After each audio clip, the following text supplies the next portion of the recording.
He woke up in a hospital bed, sunlight falling across a chair he swore he'd seen before. The nurse entered, her voice familiar like an echo. "Have we met?" he asked, eyes scanning her badge. She smiled, politely confused. But he wasn't. He said he'd been here already. Yesterday, last week, maybe both. Everything was the same. The room, the sound of the wheels on the cart, the view out the window. But also not quite. He was convinced there were two hospitals.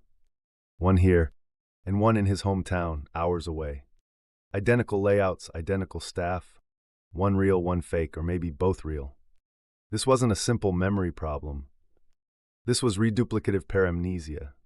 The patient was a 69-year-old man, recently admitted after a traumatic brain injury from a car crash near Oxford. He had no previous psychiatric history. But now his world was split, duplicated, copied, and pasted. And in his mind, this version of reality wasn't the original.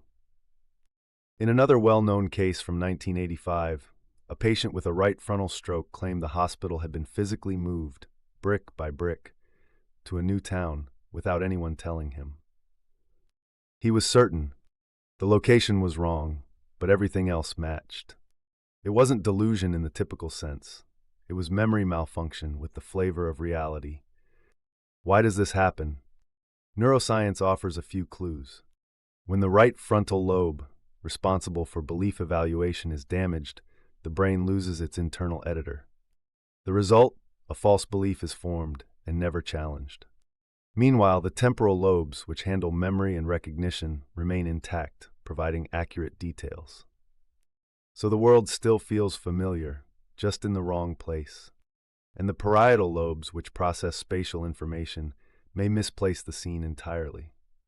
Together, these broken circuits create a world that feels known, but is logically impossible. In a 2023 study, brain scans from multiple RP patients showed overlapping damage in regions that link memory, spatial context, and emotional conviction. Their brains couldn't reconcile memory with reality, so they split the difference. Two places, one memory. Back in Oxford, the patient slowly regained insight as the swelling in his brain reduced. But he never forgot the feeling, the overwhelming certainty that the world had doubled itself. Reduplicative paramnesia is rare, but it forces us to confront a deeper truth. Our sense of place isn't just a map in the brain. It's a belief, a fragile contract between memory and context. And when it breaks, you can feel lost, even when everything looks familiar. NeuroRealms. Episode 2, The Man Who Met Himself Twice. Real brains, real stories. When location and memory fall out of sync. Subscribe for more true cases from the edge of the mind. And ask yourself, what if your mind moved before your body did?